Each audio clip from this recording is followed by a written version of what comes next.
भगवते वासुदेव प्रभु नमो भगवते वासुदेव प्रभु नमो भगवते वासुदेव। ओम सनौ आवतु सनौ भुनक्तु वीर्यं कर्वा तेजस्विनो अदितमस्तु मा विद्विषावः। हरि ओम शांति शांति शांति। ओम प्रभु ब्रह्म विद्या गीता भगवती की गीता मत की सर्व दुख निवारणी गीता मैया तेरी सदा। आदि अवतारी दाता भगवान कृष्ण की मालिके कुल भगवान कृष्ण की जगत गुरु भगवान कृष्ण महाराज की भक्तों के शहंशाह भगवान कृष्ण की गीता के लिखारी महर्षि वेदव्यास महाराज तेरी सदा ही जय।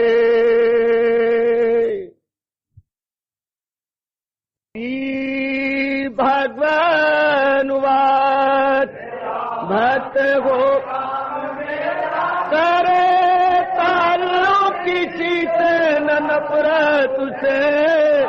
मुझको मकसूद अपना ख्याल तो अर्जुन वो पा जाए मुझसे वसाल। मेरा भक्त हर काम मेरा ताल्लुक किसी से न नफरत से करे। मुझको मकसूद अपना तो अर्जुन वो पा जाए मुझसे वसाल। बड़भागिन उपस्थित गीता अनुयायी मंडली, माताओं बेटियों बुजुर्गों, उपस्थित नेक विचारशील भाइयों, अपने इष्ट भगवान जी की अपरंपार एवं असीम कृपा के फलस्वरूप हम इन दिनों इस प्रभात समय की सुंदर और पावन वेला में श्रद्धा मान एवं बड़े सत्कार पूर्वक और वो भी बड़ी उत्सुकता एवं आतुरता दिखाते हुए श्रवण कर रहे गए भगवान जी की अत्यंत कल्याणकारिणी एवं मधुर वाणी श्री गीता जी। प्रभु प्रेरणा से हम लोग इन दिनों एक विशेष खोज में लग गए। महाराज जी के हर अध्याय में एक अत्यंत प्रसिद्ध श्लोक आचार्यों गुरुओं एवं गीता रहस्यकारों द्वारा माना गया है। उनकी इस खोज का या उनके इस आविष्कार का हम लोग पूरा लाभ उठाने में लगे हुए हैं। कल हमने श्री गीता जी के पहले अध्याय के पहले श्लोक के 2 शब्दों पर विचार किया, धर्म क्षेत्रे कुरुक्षेत्रे। इसके हमने लौक्षणिक अर्थ लिए और अपने इष्ट भगवान जी से हार्दिक प्रार्थना की थी कि प्रभु हमें विशेष शक्ति प्रदान करें ताकि भगवान जी के इन लाक्षणिक अर्थों के अनुसार हम अपने जीवन को प्रतिदिन के कार्यों में लगाकर सफल कर सके। चलिए आज हम दूसरे अध्याय में प्रवेश कर रहे हैं और इसके अत्यंत महत्वपूर्ण एवं सार लिए हुए 71वें श्लोक को देख रहे हैं।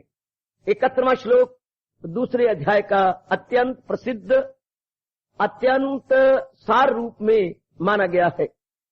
मैं जरूर प्रार्थना करूंगा प्रभु प्रेरणा से जितने भी हम श्लोक हर अध्याय का एक लेंगे हम सबको कंठस्थ हो जाने चाहिए ताकि समय समय अनुसार हम उनका उच्चारण करते हुए न केवल अपने कंठ को बल्कि अपनी बुद्धि और मन को और साथ ही साथ अपने जीवन को सफल कर सके। यह है दूसरे अध्याय का 71वां श्लोक, लास्ट बट वन। बहुत ही गुणकारी लाभकारी एवं उपादेय महाराज जी के मूल बोल है। विहाय कामान या सर्वान पुमान चरति निष्प्रियः निर्ममा निरहंकारः सा शांतिम अधिगच्छति। अर्थात जो इंसान करे ख्वाहिशें दिल से दूर हवस का न हो जिसके दिल में फतूर, न उसमें खुदी हो न हो मेर तेर, सकूं उसको हासिल दिल उसका से। हरिओम तत्, हरिओम तत् सत, हरिओम तत्। आइए रल मिलकर ऐसी सुंदर प्रभात वेला में विचार करें। महाराज जी ने कहा केवल मात्र वही खुश नसीब और बड़भागन देवियां सदा रहने वाली शांति को प्राप्त कर सकेंगी। ये सुनकर बड़ा मन गदगद होता है कि शांति की तो हमें जन्म जन्मांतरों से तलाश है, शांति की तो हम खोज कर रहे हैं। कैसी शांति? शाश्वत शांति। कैसी शांति? ऐकांतिक शांति। ऐकांतिक जो हमेशा रहती है, दायम कायम शांति, चिरस्थायी शांति। ऐसी शांति भगवान कहते ओ नेक जीव, मैं तुझे बतलाऊं कि ऐसी शांति जो तू जन्मों से खोज रहा है वो कैसे प्राप्त हो सकेगी, जिसको हमने कई जन्मों तक सजनों और मेरी उपस्थित विचारशीला धार्मिक बेटियों नहीं प्राप्त किया। और मन बेताब है, मन में विशेष प्रकार की बेचैनी है कि कैसे मुझे चूटी की शांति मिले ताकि हमारी भटकन बंद हो जाए। याद रहे, जब तक हम ऐकांतिक एवं शाश्वत शांति को प्राप्त नहीं कर लेंगे तब तक हमारा मन भटकता रहेगा। यही मूल में भूल करता हुआ ये मिल जाए वो मिल जाए तब मेरा भविष्य बहुत ही उज्जवल और शांतमयी हो जाए। हो नहीं सकता।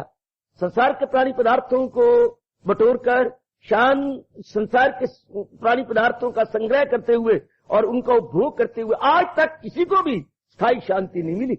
हाँ, थोड़ी दिनों के लिए सुख जरूर मिला, सुख जो कि चंद दिन रहता है, शांति जो कि चिर स्थायी होती है, जो सदा सर्वदा के लिए जीव में रहती है, उसे हम शांति बोलते हैं। तो अब महाराज जी कृपा करने जा रहे हैं हमारे सब पर। बड़ी कृपा, ये भगवान की हमारे पर बहुत कृपा है जिसका पूरा कथन मेरी छोटी सी वाणी से हो ना पाएगा, क्योंकि उनकी कृपा असीम है, उनकी कृपा हमारे पर अथाह है, इसलिए कोई क्या उसका वर्णन भी क्या करे। तो आइएगा हम लोग विचार करें स्थायी शांति किसको मिलेगी। भगवान ने कहा जो अपने अंतःकरण को इस तरह बना लेगा। अधिक इस तरह लो मेरी माताओं बेटियों बुजुर्गों और मेरे उपस्थित नेक भाइयों, हम लोग गंभीरता पूर्वक ऐसी सुंदर वेला में बैठे हुए विचार करें। किसको, किस खुश नसीब को, किस बड़भागन देवी को सदा रहने वाली शांति प्राप्त होगी। भगवान ने कहा विहाय कामान या सर्वान, जो सब प्रकार की कामनाओं को सदा सर्वदा के लिए छोड़ देगा। विहाय कामान या सर्वान पुमान चाति निस्प्रिया, सब प्रकार की कामनाओं को, सर्वान शब्द लगा दिया, सब प्रकार की कामनाओं को जो छोड़ देगा। एक बार तो आप सुनकर के हैरान रह जाते हैं, हम ग्रस्त आश्रम में रहने वाले जीव सब प्रकार की कामनाओं को छोड़ देंगे, क्या ये संभव होगा? विचार कीजिएगा। अभी तो बेशक आप हैरानगी में रहिए, पर भगवान इसको बड़ा स्पष्ट कर रहे हैं। सब प्रकार की कामनाएं हमने की क्यों? शांति के लिए, आराम के लिए, जीवन के 4 दिन सुख चैन से काटने के लिए। लेकिन क्या परिणाम हुआ? इसके उलट बिल्कुल भी शांति, आराम और चैन या करार नसीबा में नहीं आया, बल्कि इसके उलट बेचैनी और बेकरारी जो हम बिल्कुल कतई नहीं चाहते थे, उसी के साथ हमें 2-4 होना पड़ा। अब भगवान मेरी माताओं बेटियों बुजुर्गों और मेरे उपस्थित भाइयों स्पष्ट कर रही है, क्या कामनाओं से मन उपराम कर ले। जिन कामनाओं के वश की बात नहीं तुझे सदा रहने वाली शांति देना, उन कामनाओं में फिर हम क्यों मरे, पीछे हुए को क्यों पीछे। जिन कामनाओं को बार बार पूरा करते हमने अनुभव कर लिया कि इन कामनाओं से स्थायी शांति नहीं मिलती, थोड़ी देर के लिए या कुछ दिनों की शांति सुख मिल जाता, लेकिन हमारे मन को तो तलाश है ऐसा सुख जो कभी दुख के दिन न देखे, ऐसी शांति जो कभी भी अशांति में परिवर्तित ना हो। ऐसी शांति हमारा मन चाहता है जो उत्तरों उत्तर बढ़ती जाए, चंद्रमा की कलाओं के समान। जैसे चंद्रमा की कला उत्तरों उत्तर बढ़ती जाती है, द्वितीय है, तृतीय है, चतुर्थी है, पंचमी है, षष्ठी है, जो 2 दिन आएगा चंद्रमा की कला पूर्णिमा तक बढ़ती जाएंगी। इस तरह हम भी चाहती हैं जो दिन हमारे जीवन में आए चंद्रमा की कलाओं के अनुसार और भी शांति को बढ़ाने वाला सिद्ध हो। हर नया दिन हमारी उमंग है, हर नया दिन, हर आने वाली नई प्रभात हमारी शांति को बढ़ाने में सिद्ध हो। हमारी शांति को उन्नति देने में सिद्ध हो। हम यही चाहते हैं, हर प्रभात मंगल प्रभात सिद्ध हो, हर प्रभात मंगल प्रभात सिद्ध हो, यानी हमारी कल्याण करने वाली, हमारी शिव करने वाली, हमारी बेहतरी करने वाली सिद्ध हो। अति सुंदर। तो भगवान ने कहा, अब देख तो लिया, हमने कितनी शरीर संबंधी कामनाएं की, हमने मानसिक संबंधी कामनाएं की, हमने परिवार संबंधी कामनाएं की, हमने समाज संबंधी कामनाएं की, हमने जो है स्वर्ग संबंधी कामनाएं की, देवताओं संबंधी कामनाएं की। कामना को एक प्रकार की थोड़ी होती है, कामनाएं नाना प्रकार की हैं, इस लोक की भी परलोक की भी। हमने कई प्रकार की लोगों को कहने पर या लोगों की देखा देखी कामनाएं की और जी खोल के की, और उनका पूरा करने के लिए भी अपने सारे साधनों जुटाते हुए एड़ी चोटी का जोर मारा। गुजरी हुई जिंदगी आपके भी सामने है, मेरे भी ओझल नहीं है, मैं भी अपनी गुजरी जिंदगी पर नजर उड़ा रहा हूं। हमने कोई कसर नहीं छोड़ी। जितने साधन, जितनी समर्थता भगवान ने हमें प्रदान की थी, उस समर्था और शक्ति को लेते हुए हमने कामना को पूरा करने के लिए भरसक चेष्टा की, लेकिन परिणाम हर बार 3 काने पड़े, 12 हुए नहीं। भले मन ये सब बागियां दिखाता रहा, अब की बार ये कामना पूरी हुई, 12 होंगे, लेकिन हुआ इसके उलट। हमेशा ही 3 काने, हमेशा ही हमारी भावना के उलट होता रहा, अर्थात न चाहने पर भी नाना प्रकार के दुख, क्लेश, मुसीबतें और कठिनाइयां हमारे दरपेश रही। हम कहती थी कि अब ये कामना पूरी होगी, अब तो हम शांति से जिएंगे, लेकिन ऐसी बात बनी नहीं। तो अब भगवान कह रही हैं, अब भी कोई और कसर है आजमाने की? नहीं, इष्टदेव ऐ सर्वेश्वर, अब कोई जरूरत नहीं मुझे आजमाने की। तो भगवान कहते उपराम कर ले अपना मन, इन कामनों से अपने आप को उठा ले, जो आज्ञा प्राणनाथ। हमारे सताई भगवान कृष्ण फरमा रहे हैं सज्जनों और मेरी उपस्थित धार्मिक माता और बेटियों, कि हम सब प्रकार की कामनों से अपने आप को उठा ले, शरीर संबंधी, मन संबंधी, परिवार संबंधी, समाज संबंधी इत्यादि। इन सब पर किस लिए भगवान लगाए? सर्वान, बहुवचन लगाए मेरे सज्जनों भगवान ने। विहाय कामान या सर्वान, सब प्रकार की कामनाओं से अपने आप को उठा ले, सब प्रकार की कामनाएं, प्रलोक संबंधी भी, लोक संबंधी भी। हम इन सारी कामनाओं से अपने आप को उपराम कर ले, सबको अपने आप को उठा ले, तत्काल अपने आप को ले चले। कभी आप घर में देखें, हमारे घर में और विशेषकर आपके इस सत्संग भवन में नाना प्रकार के बिजली के पॉइंट लगे हुए हैं। हाँ, अगर हम सिर्फ मंदिर के पॉइंटों को जलाएं और बाकी सब पॉइंटों को बंद कर दें तो रोशनी एकदम बढ़ जाती है, वोल्टेज बढ़ जाती है।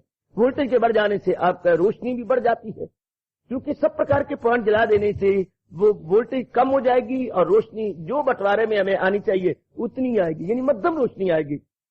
और अगर एक तरफ से बंद कर दिए जाए और सिर्फ मंदिर की रोशनी जलाएं तो बड़ी शानदार रोशनी होती है, वोल्टेज बराबर मिल जाती है मंदिर के पॉइंट्स को। इसी तरह जब हम सही रूप में समझ आती हैं कि इन तेलों में अड़िया तेल नहीं हो, इनमें तेरी यथार्थ शांति है ही नहीं, तो हमारा मन उपराम हो जाता है। जिनके लिए ललायत हुआ करता था, जिन कामनाओं को पूरा करने के लिए मन में बड़ी भारी उत्कंठा थी, अब नहीं रहती। तो फिर क्या होगा? मन में एक विशेष प्रकार की शक्ति बढ़ने लगती है, मन केंद्रीभूत हो जाता है, एक विशेष प्रकार का हर्षो उल्लास हमारे मन में बढ़ जाता है। तो फिर इन सारी कामनाओं को हमने दूर कर दिया, तो फिर मन तो कहीं ना कहीं टिकेगा, ऐसी तो हो नहीं सकता। साथ ही साथ पहले जैसे हजूर ने बताया, ये सारी कामनाएं कब छूटेंगी? दृष्टांत देते हुए हमारे महापुरुष कहते हैं, यूं तो कहने से तो कामनाएं छूटेंगी, भली भगवान ने कह दिया या किसी भगवान के प्यारे ने कह दिया या कोई महात्मा जी आए, कोई तत्ववेता यहाँ पर आया और उसने कह दिया, यूं तो काम नहीं छूटेंगी। छोटे से बच्चे के हाथ में खिलौना होता है, अब आप कहती हैं खिलौना टूटा हुआ है, अगर इसका सिरा बच्चे को मुल पर या इसके कंठ पर, इसके हाथों पर लग गया तो हाय खून निकलेगा, इसकी जो होंठ है वो जख्मी हो जाएंगे। अब छुड़वाती है, बच्चा नहीं छोड़ता। अब थप्पड़ मारना चाहते, ये तरीका बिल्कुल गलत है। अब झाड़ के छुड़ाना चाहते, ये तरीका भी गलत है। हमारे महापुरुष कहते तुम क्या करना चाहते हो बच्चे के हाथ से? ना ये खिलौना छुड़वाना चाहते हैं, क्योंकि खिलौना टूट गया है और ये लोहे का बना हुआ, इसका सिरा निकल रहा है, कहीं भी बच्चे को लग सकता है और बच्चे को जख्म हो जाएगा। ठीक, तो बड़ा अच्छा तरीका है, बहुत अच्छा तरीका है। जाओ, बच्चे को बड़ा शौक है खाने का, ले बर्फी अपने अंदर से 2 टुकड़ियां आप लाए, बेटे ये देखो, क्या क्या क्या पिताजी क्या? बर्फी के टुकड़े लो बच्चा पहले हाथ में से छनकड़ा गिरा देगा और आपकी बर्फी को पकड़ लेगा। देखा आपने? ओ, मुझे कुछ भी नहीं करना पड़ा, जाना नहीं पड़ा, अपनी तबीयत को एबनॉर्मल नहीं करना पड़ा और मेरी बात बन गई। इसी प्रकार जीव कहती हैं, जो भगवान ने कहा है गीता जी के कायमुल अकल या स्थित प्रज्ञ के लक्षणों में, क्या कहा है? क्या? शांति का एकमात्र स्थान भगवान जी है। आप भूल गए? जब अर्जुन ने प्रश्न किया था, प्रभु जो स्थित प्रज्ञ होते हैं, जो कायमुल अकल होती हैं, वो क्या बूदोबाश, उनका कैसा सुखन? तो भगवान ने छूटते हुए उसी श्लोक में कहा था, जो इंसान करे ख्वाहिशें दिल से दूर, ये कहा तो कहा भगवान बोले जो हो मैं वे जात, जो मन से करे दूर सब ख्वाहिशात। अब जवाब दे रही है, रहे जिसका दिल रूह से मुतमय्यन, उसी फर्द को कायमुल लगे। ये हमारे सरताज ने अपने मुख से कहा, बड़े प्रेम से बताया, आत्मीय आत्मना तुष्टा स्थित प्रज्ञा तदा उच्चते। जब जीव को समझ आ जाती है कि सदा रहने वाली शांति मेरी परमात्मा के पास है, परमात्मा की मनापली है शांति, परमात्मा और शांति दो नहीं एक ही है। 100 पैसा कहा या 1 रुपया कहा, मतलब एक ही है, क्योंकि 100 पैसे 1 रुपए की होती है और 1 रुपया 100 पैसे रखता है। 1 रुपया 100 पैसे अपने में रखता है, 100 पैसे इसलिए 1 रुपया होती है। भगवान शांति स्वरूप है या शांति स्वरूप भगवान है, एक ही बात है। कहने का ढंग अलग अलग है, वरना बात एक ही है। जब हमारी बुद्धि में यह था कि जिसकी मुझे तलाश है वो मेरे प्रभु के पास है और प्रभु मेरे अंतर्यामी है, ये बात समा जाए, सिर्फ कानों द्वारा बुद्धि में न बैठी रहे और वहीं जंग न लग जाए, बल्कि ये मन में उतर आए, बस उसी सुंदर और दिव्य घड़ी में हमारा मन वासनाओं और कामनाओं से उपराम हो जाएगा, बिल्कुल वैरागी हो जाएगा कामनाओं से। जब ये पता लगा जिसकी मुझे तलाश है वो मेरे प्रभु के पास है और प्रभु मेरे अंतर्यामी है, इसे बोलते अंतर्मुखी। जो वृत्ति इंद्रियों के द्वारा बाहर जा रही थी, सुंदर सुंदर रूप देखना चाहती थी, सुंदर सुंदर कपड़ों में शांति ढूंढना चाहती थी, सुंदर सुंदर नजारों में शांति ढूंढना चाहती थी, अब बिल्कुल भी नहीं। गंदे मंदे गानों के गीतों में बैठकर मन खुशी की तलाश करता था, अब कदापि नहीं। इस तरह बाकी अंगों के विषयों में मन जा रहा था, यानी वर्ल्डली ऑब्जेक्ट्स में मन जाकर अपनी शांति को ढूंढना चाहता था और ढूंढता रहा, हर बार मुंह की खाई। अब मन इन अंगों का दुरुपयोग न करते हुए या इन अंगों में चोरों की तरह बैठकर, लुटेरों की तरह बैठकर वो अपनी मतलब नहीं सीधा करेगा, बल्कि अब उपराम हो जाएगा। इन सबसे उपराम जब ये बात बैठ गई, आत्मीय एवं आत्मना तुष्टा, रहे जिसका दिल रूह से मुतमय्यन, जिससे मुतमय्यन, जो मुतमय्यन हो रहा है, जो संतुष्ट और तुष्ट हो रहा है अपने में से, नेक युवो इस बात को पकड़ लो। नेक माताओं, पहले भी आपने बहुत सुना है, पर अब प्रसंग अनुसार, प्रकरण अनुसार इस बात को जरूर पकड़ लीजिएगा कि आत्मीय आत्मना तुष्टा, अपने आप में जो संतुष्ट है, यानी शांति अपने में मिलनी है, बाहर नहीं। बाहर तो हमने अपने फराइज पूरे करने हैं, जो हमारे कर्तव्य कर्म है वो हम जरूर पूरा करेंगे, लेकिन ये समझते हुए इनमें कुछ शांति नहीं, ये तो मुझे पूरा करने हैं, बस ये तो मुझे बजा लाने हैं, बस इतना ही है। मैं ये इसमें आस रखूं कि मुझे सुख मिलेंगे, नहीं, ये मेरे कई जन्मों के ऋण है जो मैंने चुका देने हैं। ये मेरी माता जी है, मैं बोलूंगा माता जी, लेकिन कोई मेरा ऋण है, इस रूप में मेरा ऋण, पिताजी इस रूप में मेरा ऋण, ये मेरी बहन इस रूप में मेरा ऋण, ये मेरे भैया इस रूप में मेरा ऋण, ये मेरे बाकी रिश्तेदार इन रूपों में मेरे ऋण हैं जो मैंने भगवान के नाम पर चुका देने हैं। अब जो चुका देंगे तो हमारा मन हल्का हो जाएगा और अंतर्मुखी होने लग जाएगा। आहा, तेरे सिर पर जो फर्ज है वो फर्ज एक कर्ज है, हजूर ने कहा, हम कभी भुलाएंगे नहीं। जो भी हमारे सामाजिक फर्ज हैं ये कर्ज है, ये हिंदू धर्म की चोटी की सूझबूझ है। किसी भी संप्रदाय वाले ने इस बात को नहीं खोजा कि जो फर्ज हैं वो एक कर्ज है। इनको हम भगवान के नाम पर देवियों और मेरे अच्छे बच्चों और मेरे बेटों जरूर हमने बजा लाना है, इनको हमने पूरा करना, लेकिन भगवान के नाम पर। कर्तव्य हमारे ऋण की तरह हैं, इनको हम पूरा करेंगे लेकिन भगवान के नाम पर, उनसे शक्ति लेकर इनको पूरा करते चल जाएंगे। तो मन में ये रखेंगे कि शांति का घर परमात्मा है, तब केवल मात्र तब हमारा मन कामनाओं से उपराम हो जाएगा, कामनाओं से उब जाएगा। तब मेरे प्रभु जो ये इस श्लोक में शर्त लगा रहे हैं, विहाय कामान या सर्वान, सब प्रकार की कामनाओं को छोड़ दे। छोड़ी ना गई, छूट गई। बच्चे ने खिलौना छोड़ दिया, अच्छी चीज को देखकर, मीठी चीज को देखकर छोड़ दिया। इसी तरह इन कामनाओं को नगण्य समझकर, हेच समझकर छोड़ देगा मन, जिसके अंदर ये समा गई कि भगवान में ही मेरा कल्याण है और भगवान से ही मुझे सदा रहने वाली शांति मिलनी है। बस छोड़ गया। सुनने वाले बतेरे होते हैं बच्चियों और मेरे बुजुर्गों, अपनाने वाले थोड़े थोड़े।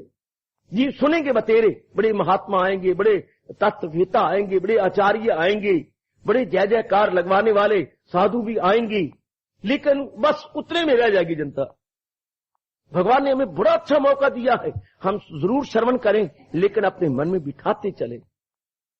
बड़ी जल्दी अपने मन में उठा लें कि आयु के दिन अब बकाया कितने रह गए, अब तो जीवन की शाम आ चुकी है। अब जीवन की शाम आ गई तो जीवन के अस्त होने से पहले हम ये बात को जान लें कि शांति घर एक बात मेरे इष्ट देव भगवान कृष्ण है, शांति घर मेरे नारायण है, मेरे प्रभु है, मुझे पूर्ण रूपेण अब उधर लगना है। बस मन उपराम हो गया। इस अवस्था में जाके आप अपने कामनाओं को अपने आप ही छोड़ देंगे, बिना प्रयास के। अनायास कामना छूट जाएंगी, अनायास कामना छूट जाएंगी। अनायास शब्द लगा रहा हूं, जैसे बच्चे ने बढ़िया चीज को देख करके अपने खिलौने को छोड़ दिया, इस तरह इस तथ्य और रहस्य को समझ करके हम संसार समाज संबंधी सब प्रकार की कामनाएं छोड़ देंगे, हमारा मन उनसे उपराम हो जाएगा। जब शर्त लगा रहे हैं हमारे प्रभु, विहाय कामान या सर्वान, जो इंसा करे ख्वाहिशें दिल से दूर की नहीं जाएंगी, हो जाएंगी। इनमें शब्द लगा रहा हूं अनायास, अपनी आप ही खामखाही संसार संबंधी कामनाएं गई। जैसे कि कहीं जख्म हो गया हो, हाँ, तो उसके ऊपर मांस विशेष प्रकार का चढ़ा होता है, लेकिन जब नीचे से नया मांस जाता है तो ऊपरला मांस पपड़ी बन के खामखाई उतर जाता है, हमें उतारना नहीं पड़ता। आपने कई बार देखा है, जख्म के नीचे जब नया मांस आ जाता है तो ऊपर वाला मांस उखड़ने लग जाता है, उसे आप पपड़ी बोलते हैं। पपड़ी बनी, धीरे करके वो उतर गई, नीचे नया मांस आया हुआ है। जब ये हमें नई सूझबूझ भगवान की ओर से आ जाएगी मन के अंदर, शांति जिसकी मुझे तलाश है वो मेरे इष्ट देव के पास है, तो पुरानी कामनाएं पपड़ी बन जाएंगी, अर्थात वो मन में गहरी जो उतरी हुई थी वो ऊपर आ जाएंगी, जो नीचे गई थी ऊपर आ जाएंगी और धीरे करके हट जाएंगी। कभी आपने चाशनी देखी होगी बनती, या माताओं ने बेटियों ने तो अपने प्रसाद के लिए खुद बनाई है। क्या? पानी में डाली खांड और उसको आंच के ऊपर रख दिया, आंच जरा ज्यादा जोश में डाल कर दी, यानी आग ज्यादा तीव्र हुई, प्रचंड हो गई अग्नि। अब धीरे करते हुए वो पानी खोलने लगा, खोल करके जो खांड के मैल है वो ऊपर आने लगी। अब आपने लोहे का लिया खोंचा, उससे लेकर के या लोहे का पूना, अब धीरे करके ऊपर जो मैल आ गई है आप उतार देंगे। अब आपकी चाशनी पकने लग गई है, मैल उतार देंगे। इसी प्रकार जब हमें यथार्थ का पता लगता है, आपकी कसम मैं सच्चाई की बात बता रहा हूं, संसार संबंधी सब प्रकार की कामनाएं अंतःकरण पर मैल की तरह नजर आने लगती है, मैल की भांति गंध की तरह ऊपर आ जाएंगी, जिन्हें आप क्या वैराग के पोने से उतार देंगे, विचार के पोने से उतार देंगे। देखिए मैं क्या बोलता जा रहा हूं, विचार के पोने से, वैराग के पोने से आप ऊपर की जो मिट्याली कामनाएं हैं, ऊपर की जो व्यर्थ की कामनाएं थी, अब हमने समझा व्यर्थ की कामनाएं। पहले तो हम इन्हें सार्थक समझते थे, अब हम निरर्थक समझने लगे। पहले हम सार्थक समझते थे, अब निरर्थक। पहले हम इन्हें मूल्यवान समझते थे, ये कामनाएं बड़ी मूल्यवान है, वेरी वेरी वैल्यूएबल, और अब हमने कहा गुड फॉर नथिंग। हमने इनको आजमाया और इनमें तथ्य नहीं पाया, इनमें शांति नहीं पाई। हमने कहा कुछ नहीं, ये तो प्याज के छिलकों की तरह गए, जिज्ञासा बड़ी रहती है, इस छिलके के नीचे क्या, इस छिलके के नीचे क्या, इस छिलके के नीचे क्या, यूं छिलकों को ढेर लग जाते हैं प्याज के, लेकिन अंदर कुछ नहीं मिलता। अच्छा ये कामना पूरी कर लूं, इससे मुझे ये मिलेगा, इससे मुझे ये मिलेगा, कामनाओं का ढेर लगा दिया, लेकिन क्या मिलना था, कुछ नहीं मिला सिवाय दुख तकलीफ चिंता बेचैनी के। और आप तलियां मलते हुए, हाँ कफे जो है कफे दस्त मलते हुए या तलियां मलते हुए अब हमें कहना पड़ता है क्या मर्ज बढ़ता गया, जूजू दवा की, जूजू मैंने कामना पूरी की, उल्टा मेरा दुख मेरा क्लेश बढ़ता चला गया। भगवान जी की दयालु कृपालु भगवान श्याम सुंदर जो दया के समुंदर है, उनकी बड़ी कृपा, उनकी अहेतुकी कृपा के फल स्वरूप आज हमें ये समझ आ गई, आज हमें ये बात पले पड़ गया कि शांति का घर भगवान है। आत्मी एवं आत्मना तुष्टा रहे जिसका दिल रूह से मुतमयन, जिसने ये बिठा लिया वो ये अवस्था बना लेगा। विहाय कामान जात सर्व, सब प्रकार की कामनाएं उसके हृदय में से निकल जाए। इस बात को याद रखना। हमने खांड को सफेद समझा था, हमने खांड को बड़ा सुंदर समझा था, लेकिन जब पानी में डाल के आंच पे रखा तो उसी खांड के अंदर जो मैल मिली हुई थी वो पानी की वो सतह के ऊपर आ गई। उसी खांड में जो मैल छिपी हुई थी अब आंच पे रखने से, पानी में मिलाने से मिट्याला अंश अब छिप न सका, मिट्याला अंश अब छिप न सका। जब हमने उसे पानी में रखा और आंच का जोश दिया, अब मिट्याला अंश न छिप सका, प्रकट हो गया।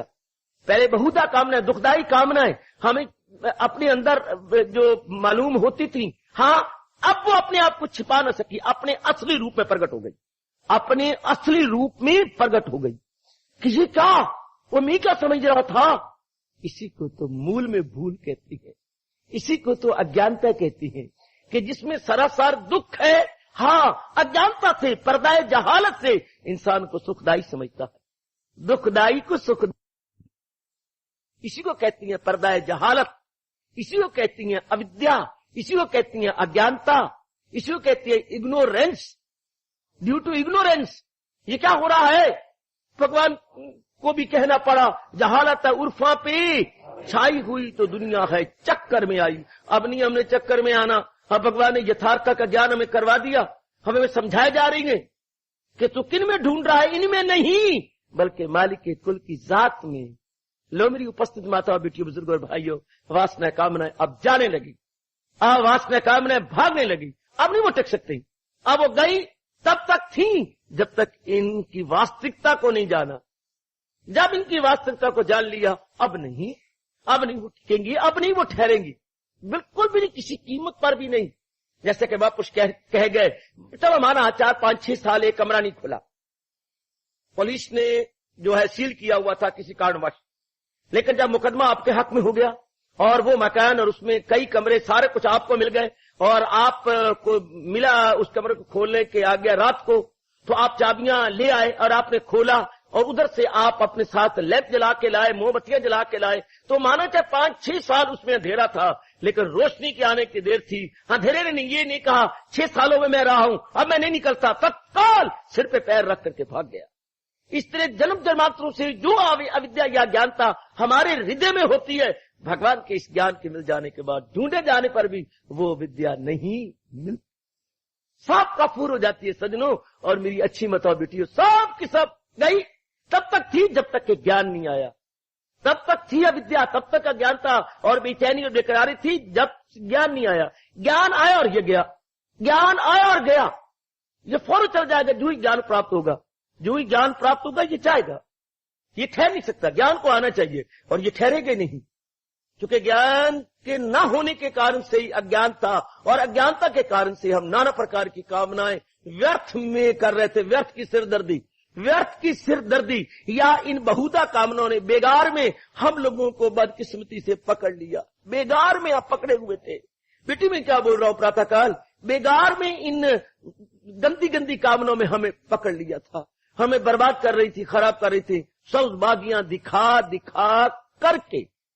लेकिन आखिर कब तक, भगवान की कृपा से असलियत की कली खुल गई, भांडा फूट गया और यथार्थता का हमें ज्ञान होने लगा। अब हमें असलियत का ज्ञान होने लगा कि ओ जिसकी मुझे तलाश है वो मेरे प्रभु के पास है।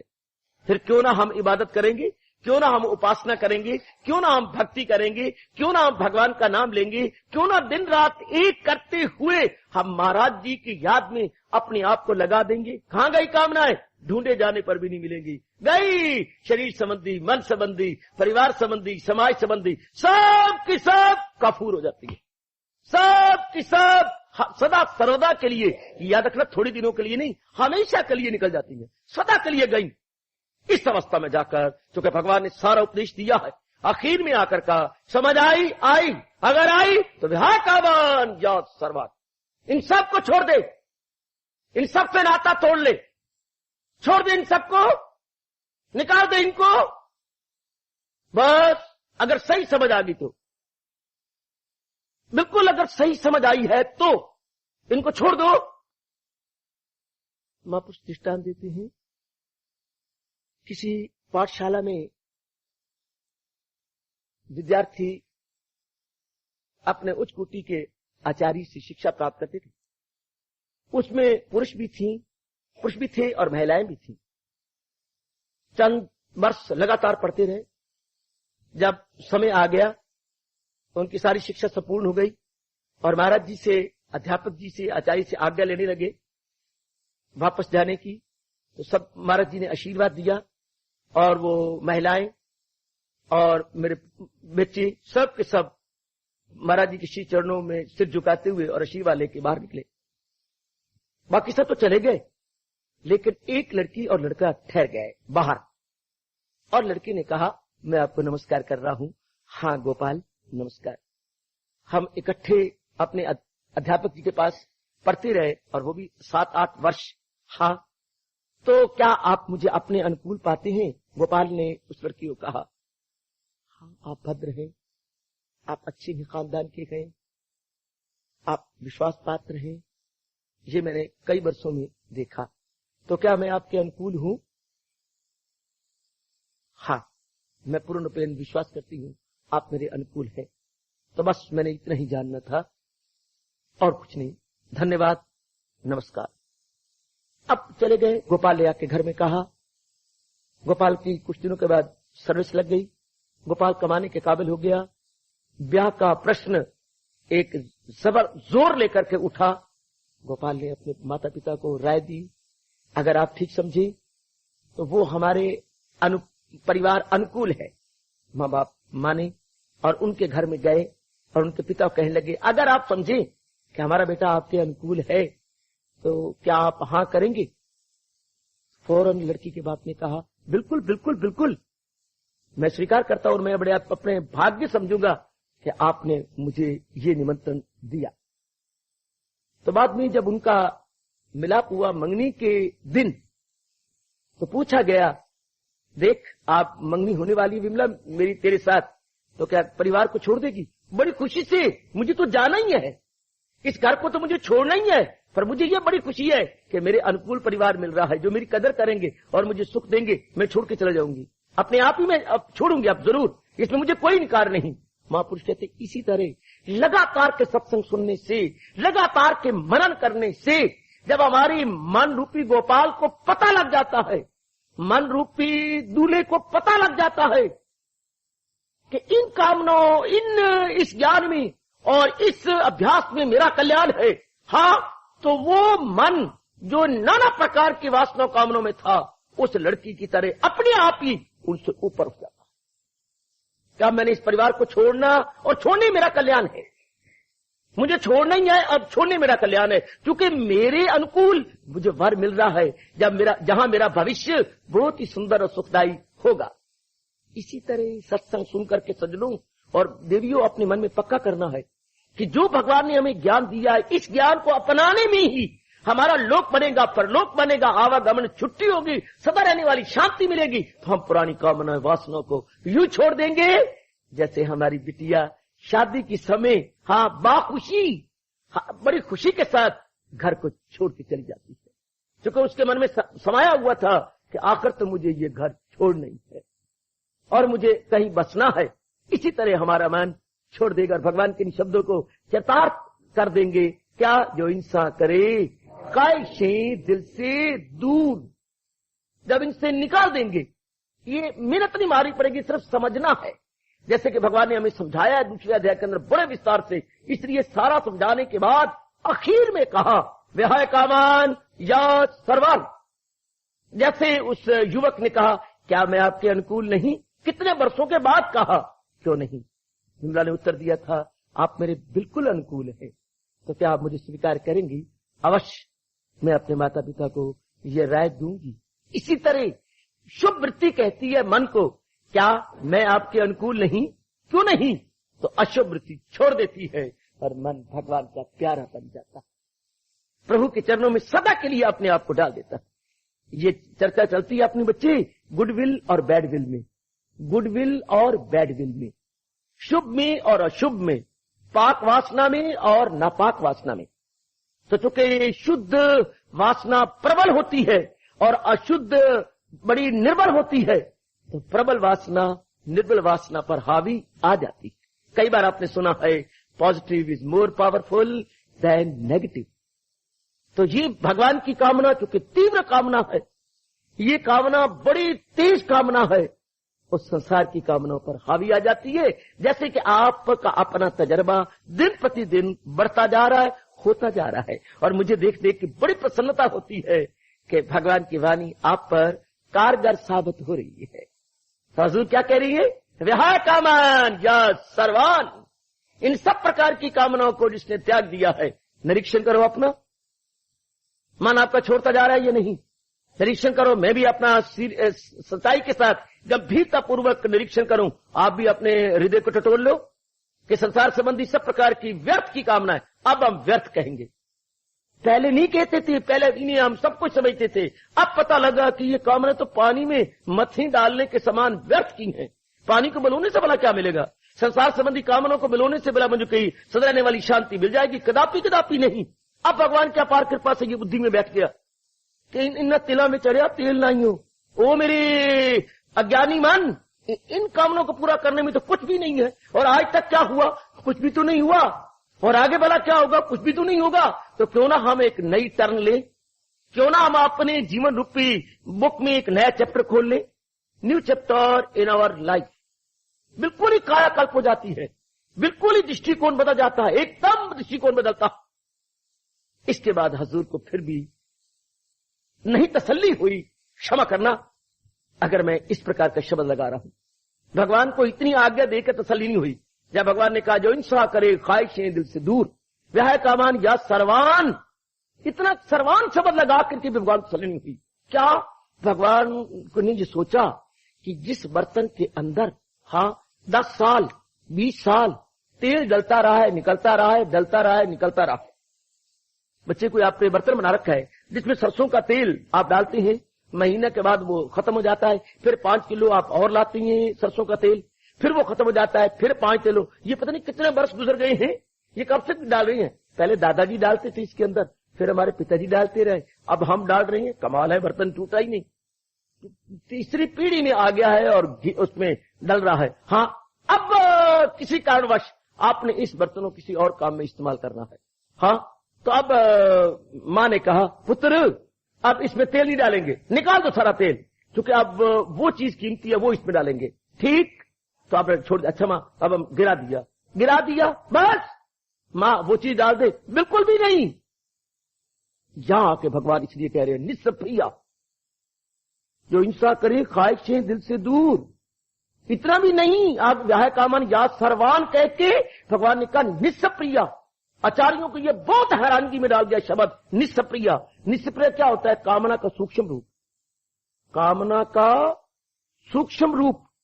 जैसे बेबी मनुष्य का सूक्ष्म रूप है, बेबी मनुष्य का सूक्ष्म रूप है, शिशु मनुष्य का नर का सूक्ष्म रूप है। शिशु नर इसी तरह निस्सप्रिया या सप्रिया कामना का सूक्ष्म रूप है, सप्रिया कामना का सूक्ष्म रूप है। अब तेल तो निकाल दिया गया, लेकिन अम्मा कहती है अभी इसमें नहीं डालना वो जो कीमती चीज है। क्या? माखी अभी इसमें नहीं डालनी। अम्मा क्यों? अब तो तेल हम कई दिनों से नहीं डाल रहे। ना पुत्र, अब इसमें हम तेल डालते थे कई सालों से, अभी उसकी गंध नहीं गई। अम्मा गंध नहीं गई, देख ले जरा नाक लगा के। हाँ अम्मा, गंध तो सरसों के तेल की आती है। हाँ बच्चा, जिसमें इतने साल हम तेल डालते रहे, भले ही अब तेल नहीं डाला कई दिन, लेकिन गंध तो उसके अंदर है, वो तो उसके एक एक पोर के अंदर, एक एक जर्रे जर्रे में उसकी गंध गई है। हम फिर क्या करें? देख बेटी, इसमें हम सोडा डालेंगे, हाँ कपड़े धोने वाला सोडा, फिर इसमें पानी डालेंगे, इसको आंच पे रखेंगे, कई दिन इस तरह पानी गर्म कर करके सोडे वाला, इसको हिलाएंगे, हिला करके फिर इसे उल्टाते जाएंगे, कई बार गर्म पानी और सोडा करेंगे, फिर जाकर के इसकी वासना भी खत्म हो जाएगी। तो भगवान कहते हैं निष्क्रिया, जो सूक्ष्म अगर तेरे स्थूल कामनाएं छोड़ दी हैं तो निष्क्रिय भी हो गया। क्या जो सूक्ष्म कामनाएं वो भी छूट गई? सूक्ष्म कामनाएं फिर कैसे छूटेंगी? ये हमारे सब महापुरुषों ने एक ही जबान से कहा, स्थूल कामनाएं तो सत्संग से, विचारों से, मनन से और वैराग से छूट जाती है, विवेक से छूट जाती है स्थूल कामनाएं। लेकिन सूक्ष्म, जब तक आप भगवान के लिए प्रातःकाल बैठ के अभ्यास नहीं करते तब तक ये नहीं छूटती। जब तक आप वो उसमें गर्म पानी नहीं किया, सोडा नहीं डाला, तब तक बार बार आपने हिलाया नहीं, जब तक आप अपने लगातार अपने मन को अभ्यास द्वारा गर्म नहीं करते, अभ्यास द्वारा उबाले नहीं देते, तब तक ये नहीं छूटती। इसलिए कई साधकों ने अपने चोले को और अपने धर्म को बदनाम कर डाला। भगवान ने भी दूसरे अध्याय में देवियों ये हमें दिया है, चेतावनी दी है, उसे तर्क के लज्जत की लज्जत मिले, जिसे दीदे बारी की दौलत मिले। जिन कम वक्तों ने धर्म को बदनाम किया वो इसलिए स्थूल से छोड़ गए, लेकिन सूक्ष्म तो अभी अंदर थी, फिर लगातार अभ्यास नहीं किया, फिर मिलना जुलना शुरू कर दिया संसारी आदमियों के साथ, धड़ाम से गिरे और धर्म बिचारे को बदनाम करके रख दिया।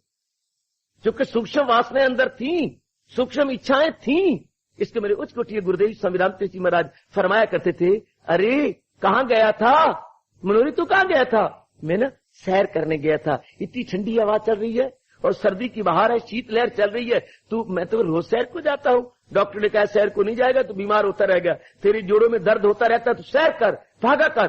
तो फिर आज क्या बात है, आज तेरे चेहरे पर हवाइयां उड़ी हैं, पसीना आ रही थी गर्मी में। हाँ मैं बच गया हूँ। कैसे? रास्ते में एक सांप पड़ा हुआ था। सांप? सर्दियों के बाहर में और शीतलहर चल रही है, सांप? क्या मेरे साथ? कहा? मैं तो नहीं जाता। नहीं मनोरी चल। मनोरी को बार बार कहा गया, वो गया, दिखाया सांप वाकई पड़ा हुआ है, लकड़ी के साथ उसे हिलाया, ये तो मरा हुआ है। स्वामी जी का फरमान, ये तो मरा हुआ है। हमने उसे उठा लिया लकड़ी में और घर ले जाने लगे। इतने में सूर्य निकला, गरमाइश सूर्य की आई, उसमें कुछ जान पड़ी, हाँ फुंकारे मार, हरि राम, ये तो फुंकारे मारता है, अब हमें खाएगा, छोड़ो पड़े। ये क्या हुआ, ये क्या हुआ? कोई बुजुर्ग गुजरे, क्या बात थी?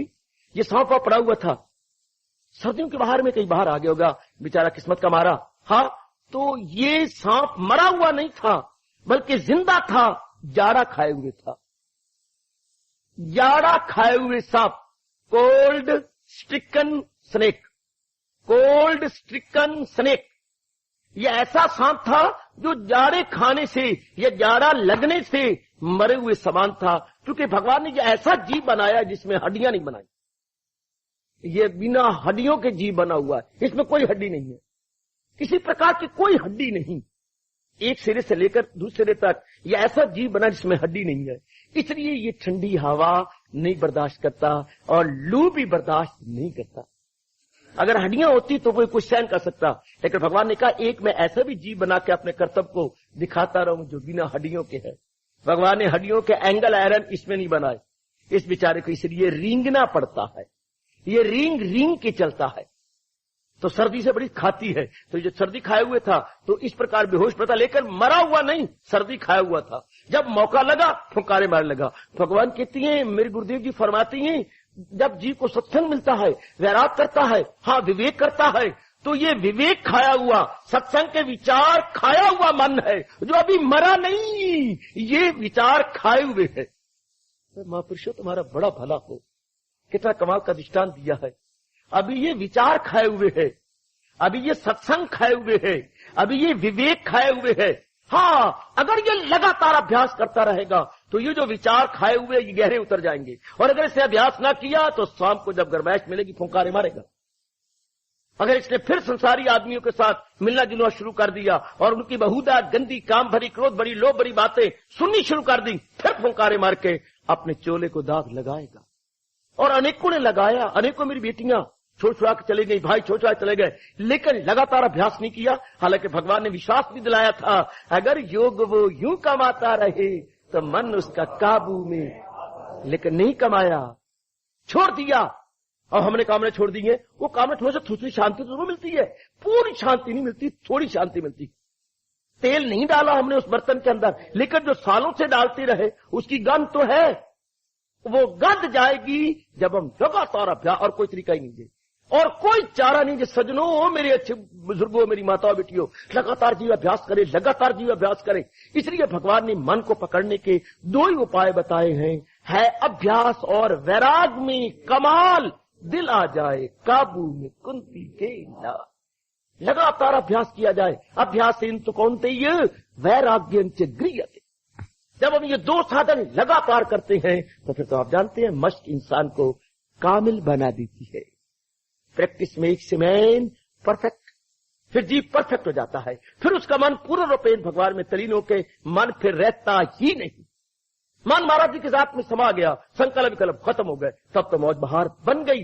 लेकिन अगर ये अवस्था नहीं बनी पहले तो फिर खतरनाक। इसलिए भगवान को कहना पड़ा, विहाय कामान या सर्वान, नहीं मेरे प्रभु को चैन आया, अपने प्यारे को और गाइडेंस दी, अपने प्यारे की और रहनुमाई की, और कहा निस्प्रिया, अरे सूक्ष्म इच्छाएं भी अभ्यास करके छोड़ दे।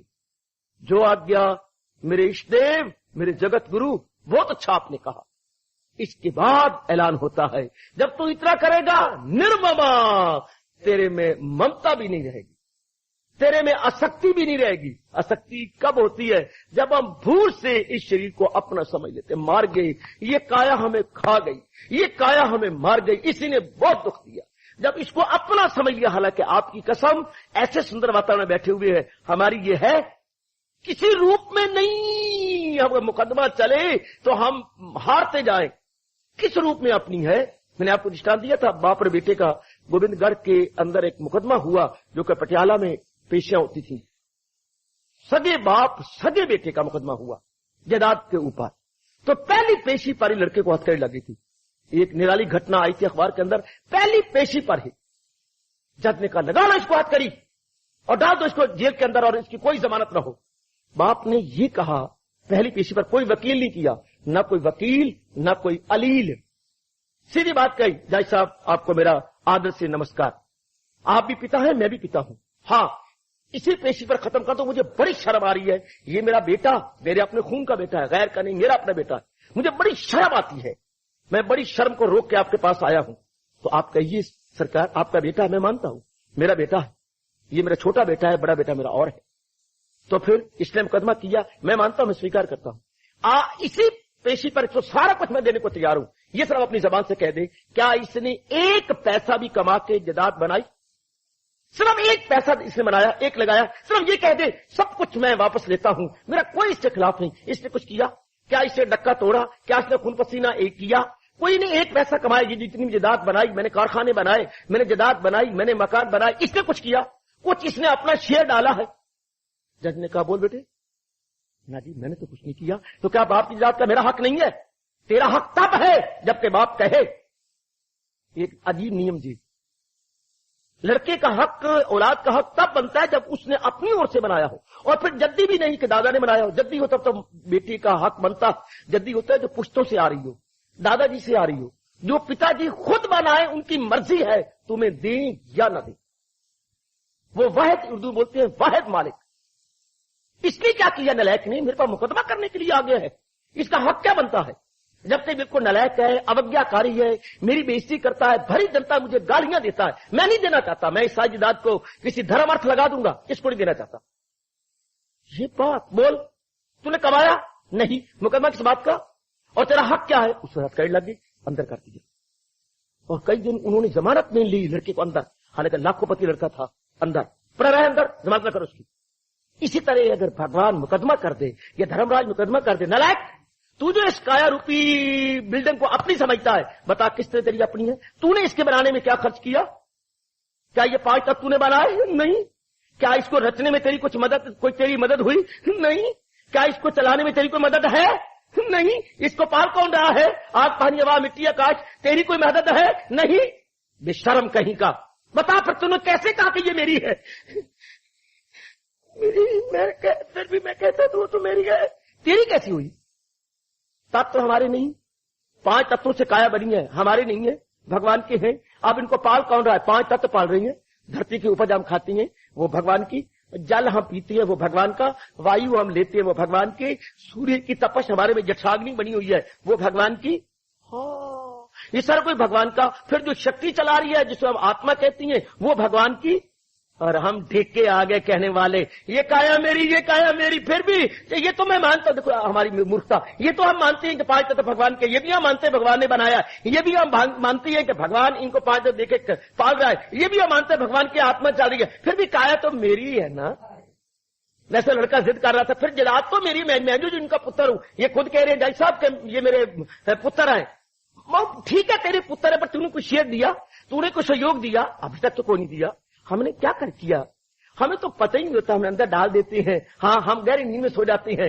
अंदर चला कौन रहा है? ये सारा सिस्टम बना कौन रहा है? ये कौन कारखाना दिन रात चलाया जा रहा है? फिर भी ओवर टाइम नहीं मांगता, दिन रात चलाई जा रहा है। जरा सा गवर्नमेंट में पानी देती है, वाटर टैक्स, जरा सा बिजली देती है, आपको बिजली का बिल आते हैं। आपको जमीन लेती है, जमीन का टैक्स आती है। आप आमदनी करवाती हैं, तो भी आपको इनकम टैक्स आता है। वाह वाह मेरे श्याम सुंदर, इतने साल इसको पाल के पढ़ा के एक दिन भी बिल नहीं दिया। कह रहे मेरा भी बिल निकाल। उनकी कृपा देखिए भगवान जी की, एक दिन भी बिल नहीं आया हमारे नाम पर कि तूने मेरी वायु ली, तूने मेरा जल लिया, तूने मेरी जो धरती की उपज ली, तूने जठराग्नि मेरी सूर्य की तपस्या अपने अंदर रखी है, बिल निकाल। हाँ, कहां? वो तो अहेतु कृपालु है, बिना किसी हेतु कृपा करने वाले हैं। अगर थोड़ा सा विचार पर जोर दिया जाए, बुद्धि पर, तो शरीर हमारा नहीं, यही कहना पड़ेगा, भगवान की अमानत है।